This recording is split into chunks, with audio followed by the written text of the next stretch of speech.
Morning, everyone. We're from the Excellence chapter, and we have with us today Mr. Kian Chua. Hi, morning. Mr. Alex Lee. Yes, morning to all. Mr. Siddharthan Maran. Good morning, all. Ms. Lee Chien Han. Hi, good morning. And yours truly, Shim Di Zhen. So following the movement control order and queries by our respective clients and fellow BNI members, we have decided to prepare a series of short videos to address the more popular queries. So for our very first video, we'll be having Alex Lee, Kian Chua, and Siddharthan Maran to answer questions on tax returns, accounts in general, and SSM. Shall we start off with a short introduction? Kian? Sure. So actually, everyone, so my name is Ken from KC Advisory. Actually, I'm the business consultant which specializing in provide advice regarding audit and tax. Thank you, Ken. Alex? Yeah, morning everyone again. I'm Alex Lee from Yuan Service. I'm also a business consultant and specializing in bookkeeping, payroll, and also SSD. Thanks, Alex. And Siddhar? Hi, morning. I'm Siddharthan from Siddhar Management Services. We are focusing mainly on company secretarial. Okay, thank you. Shall we start this session then? So, Let's do it. Kian, one of the questions we receive is, will there be an extension of time for taxpayers when it comes to submissions? Sorry, Ken? Oh, okay, sure. Sorry. So yes, the authority is actually given enough extension of time until 30 April 2020. And will the extension of time be given with regards to feedback to the IRBM letters? Yes, during this period, actually they given us the extension until 30 April 2020 also, so that taxpayer got enough time to feedback on the letters to Inland Revenue Board of Malaysia. Okay, anything else to add to these two queries for the benefit of our audience? So far, we are still following up with LHDN closely for their latest update because currently they are not providing enough updates due to even though according to the announcement made by PM latest. Yeah, they've been quite quiet on that account, haven't they?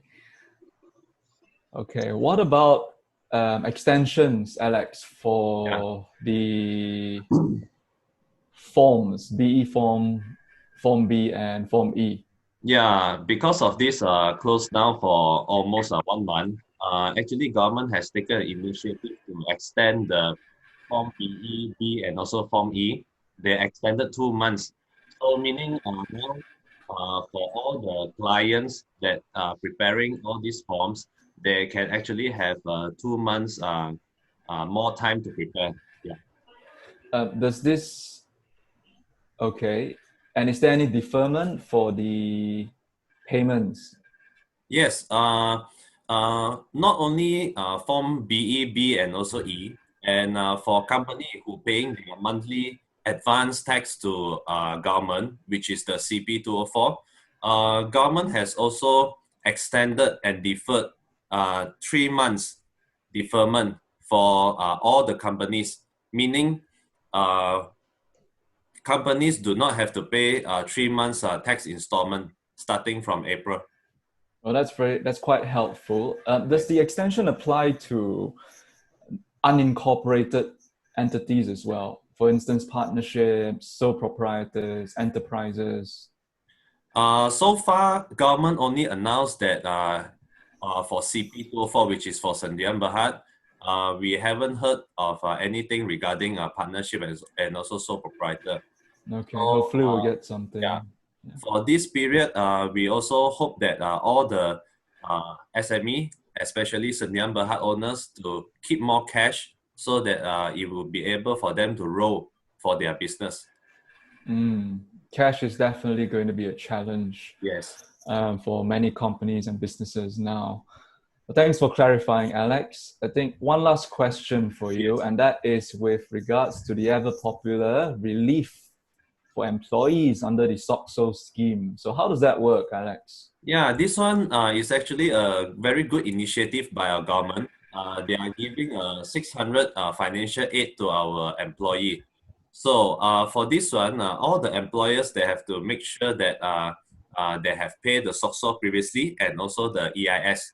So how can they actually apply for this one?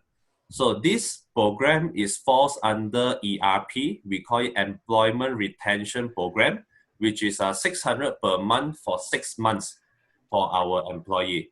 So there are also some conditions that we need to fulfill.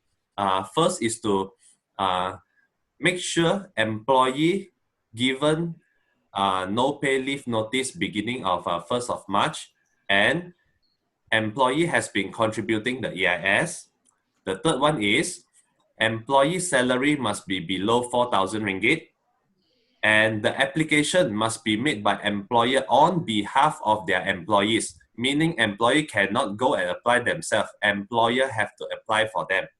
And for this ERP payment, it will be credited to employer's account, and employer is required to credit the payment directly to employee within 7 days. Yeah. And not only that, to apply this, employer must actually go online and search for form ERPC-19. This one is to apply by our employer and furnish the document required to Perkeso email. The Perkeso email, which is ERPC19 alias.perkeso.gov.my. Yes, so employer, if you want to apply this, please go online and check on the Socso online platform. They will have information over there. Thank you, Alex. Is this the same as that scheme for subsidizing wages, or is this a different scheme? No, this is a different. This is just a Socso subsidized for our employee. It's not for employer. Yeah. Okay, so the 600 ringgit, the employer takes no portion of it. All of it goes to the employees. Yeah, everything goes to the employee. Okay. Any thoughts on the other scheme, that wage subsidy scheme? Because it seems to me it's got several similar conditions. Is that right? Yeah, correct. For now, because a lot of things, when our Prime Minister announced the initiative, our local authorities, they need time to actually compile and also come up with a proper official announcement. So for this moment, we need to be patient and we need to wait for respective authorities to come up with an official announcement. Then only we can advise further. So that will be Perkeso. Yeah, right? that will be Perkeso. And if let's say there are any others deferment, or maybe there are any other initiative to help our SME owners, we will need to wait for the local authorities to come up with official announcement. Then we will advise. Okay. Yes, because current the wages subsidy actually confuse a lot of people due to a lot of different types of views or different types of wording in the circular that have issued from different parties. So we should wait for their latest announcement. Yeah, and also please bear in mind, a lot of people outside there, maybe some of them are actually spreading fake news. Yeah, so there are a lot of fake news go through FB, Facebook, and also a lot of mediums. So we can't actually believe fully on what we have seen in Facebook, and we shall just need to wait for the official announcement. Yes, that's very true, because several of my clients have raised their queries as well with regards to who actually benefits from the wage subsidy scheme. I think we can draw from the example of the bank moratoriums. Yes. Yes. So prior to the formal announcements by the individual banks, there has also been a lot of confusion stemming from different interpretations of Bank Negara's announcement. So keep calm. We'll wait for the official announcements from the respective authorities. Thank you, Alex. Yeah, welcome. Just a bit of add-on on this topic itself. There are some requirements as well for the company in order to apply. I mean, the latest EIS the potential subsidy, the companies has to prove that there has been suffered losses for more than 50%. Yes. Yes, Yeah. correct. That's Correct. one of the requirements. So if your company is making money during this period, so You are lucky if you are. yeah, you're lucky, and I believe you are not entitled. Yeah. Yes, correct. So how does then- one, sorry, just a follow-up question on that. How does one normally prove, or has there been any requirements by the authorities on how we go about proving that we've lost 50% in revenue since Yes. the 1st of January? Yes. Actually, when you fill up the forms, they are asking you to present to them your P&L, your profit and loss account from January until March this year. And secondly, we have to provide them your company bank statement, which shows that you really have a cash flow problem and the loss of 50% of your business. Okay, thank you, Alex. I imagine accountants will be quite busy preparing all of these documents. Okay, next we have Mr. Sitartan. And the question to you is from one of our members, and I'll read it out. To apply for special relief fund, I need my company profile and statutory form. But since the SSM and the company secretary office are closed, how can I access these documents? In regards to SSM company profile, can be purchased from SSM e-info portal. In regards to statutory forms, that can be purchased from SSM My Data. In fact, these portals are only open effectively from today. This portal will also close from 17th of March. After the recent Prime Minister's announcement, SSM have opened up these two portals now. I see. So these two portals, they are open 24 hours. So the forms remain accessible for... Yes. Yes. Okay. But they have to be purchased then for a fee. I want to talk on the question. So, Sitar, regarding the forms, right, to apply for the special relief, do we need the CTC form from the secretary? The CTC can be also obtained from these portals. The SSM can provide you SSM CTC forms if it's required. Otherwise, you can just purchase the basic forms. Okay, all right. And is it immediate, or is there a waiting time for these requests? No, it's immediately available. Okay, that's helpful. So does this online portal also extend to lodgements and updates for companies?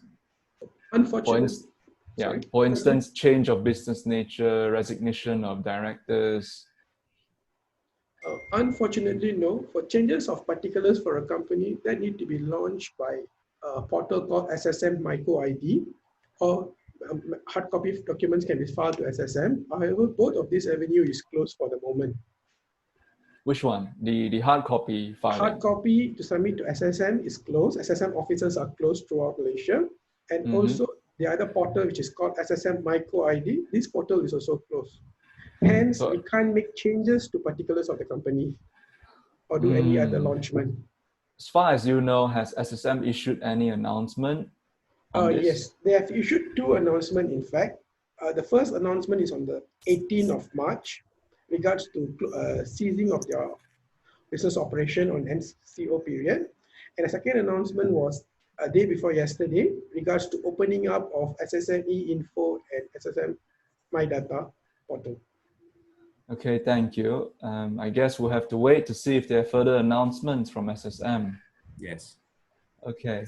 Any other issues you'd like to raise in general with regards to these questions before we end the session? I think this is a very wide area and all of us are still gathering informations. Maybe we'll have more videos to share to cover more topics. Okay. Well, thank you, Alex. Thank you, Ken, and thank you, Sita. So that ends the session for today. We will be preparing further videos again following more popular questions from our fellow BNI members and clients. For our next session, we will be addressing the ever dire employment matter. And for that, we will have Ms. Lee Chien Han and myself with a short discussion on employment. So everyone stay tuned and thank you for listening. Thank you. Stay tuned, stay safe, and stay healthy. Thanks. Bye. Bye.